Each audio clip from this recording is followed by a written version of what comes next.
Hi, this is Randy Rolfe from the Institute for Creative Solutions, sharing foundational concepts about vibrant health through natural living. And I've advocated natural foods for over 40 years, believe it or not. And I'm going through ways of looking at your food to assess whether it's really going to feed your body or be a challenge. And that's really the choice. Is it going to be something that's alien to the body that it has to work through, or is it going to be truly nourishing? And there's stuff in between, like fiber and stuff, that actually improves the system, even though it's not going to be nutritive. It's never going to get to the cells. But our bodies have evolved knowing that most food has fiber in it. And so we have a healthy population of bacteria that are very dependent on having good fiber going through our system. So that's why it's really good to have fiber from your fruits and vegetables. And then yesterday, or last time, I talked about organic foods and why you don't want all those pesticides and herbicides and artificial fertilizers and additives on your food because of the risks to the body. Today, I want to talk about just buying fresh food.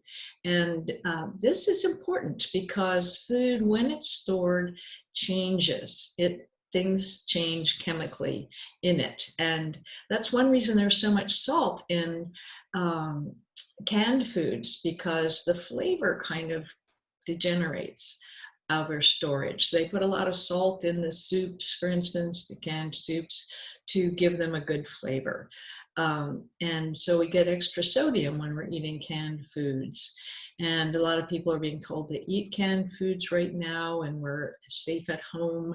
But there's so much more frozen foods and lots of foods that just beans and rice and even popcorn can be stored at room temperature. And of course, onions and potatoes last a long time in the refrigerator, as well as carrots and celery and apples and oranges. They last a couple of weeks. So we can still get fresh foods into our diet.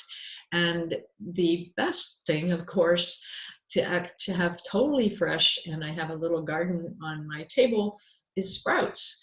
And it's very easy to grow sprouts, and then you have stuff that's, talk about from farm to table. It's already on your table. You just cut it with scissors and eat the sprouts. And so we're really enjoying that. But when you're shopping for foods, as I talked about before, you want to get local, partly because it's going to be fresher. So the vitamins haven't broken down, the enzymes haven't broken down, and it hasn't started to deteriorate with mold or insect infestations.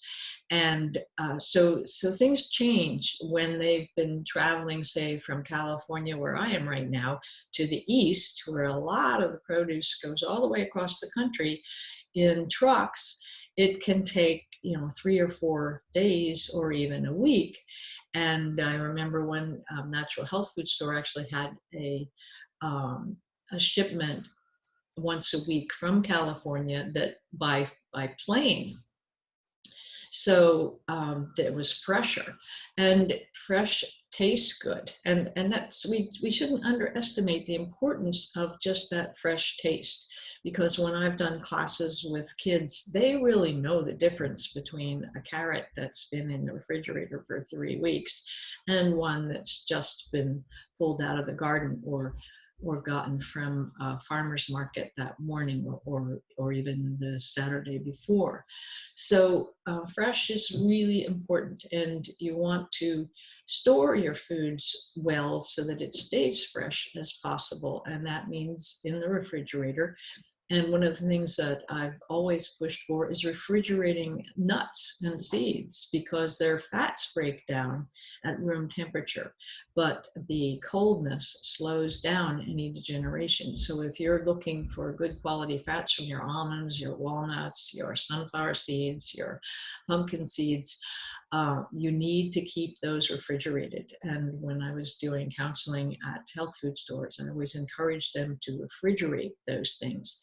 So when I'm buying them, I try to buy them in vacuum sealed containers, not in those big vats where they're pretending they're like the old days and you just dig them out when they're at room temperature, but in vacuum sealed packages, and then I put them in jars in the refrigerator to keep the fats at their ideal condition. So fresh is really, really important. Also with eggs and milk, fresh is important. Right now we're only shopping every 3 or 4 weeks.